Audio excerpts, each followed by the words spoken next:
రాజమండ్రిలో మృతి చెందిన డాక్టర్ ప్రియాంక హత్యోదంతానికి నిరసనగా ఐజా పట్టణంలో అఖిలపక్ష కమిటీ ఆధ్వర్యంలో సంపూర్ణ స్వచ్ఛంద బంద్ నిర్వహించారు. ప్రియాంక కుటుంబానికి న్యాయం చేయాలి అని, నిందితుల్ని కఠినంగా శిక్షించాలి అని డిమాండ్ చేస్తూ ప్రజలు పెద్ద ఎత్తున నిరసన తెలిపారు.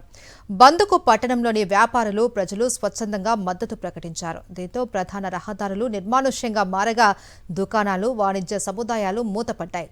అనంతరం అఖిలపక్ష కమిటీ ఆధ్వర్యంలో భారీ బైక్ ర్యాలీ నిర్వహించారు. ర్యాలీలో యువకులు, వివిధ రాజకీయ పార్టీల నాయకులు, కార్యకర్తలు పెద్ద సంఖ్యలో పాల్గొన్నారు. మరి ఈ సంఘటనకు బాధ్యులైన వారిని వెంటనే శిక్షించాలని మరోసారి కోరుతున్నాం. ఫాస్ట్ ట్రాక్ కోర్టును ఏర్పాటు చేయాలి, ఆ కుటుంబానికి అండగా ఉండాలి. తెలంగాణ ప్రభుత్వం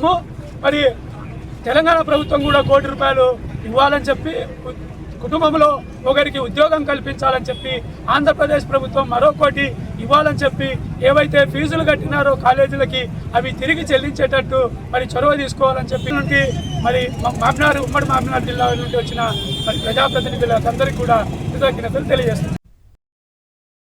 మరిన్ని అప్డేట్స్ కోసం ఛానల్ ను సబ్స్క్రైబ్ చేయండి. నోటిఫికేషన్స్ కోసం బెల్ ఐకాన్ పై క్లిక్ చేయండి.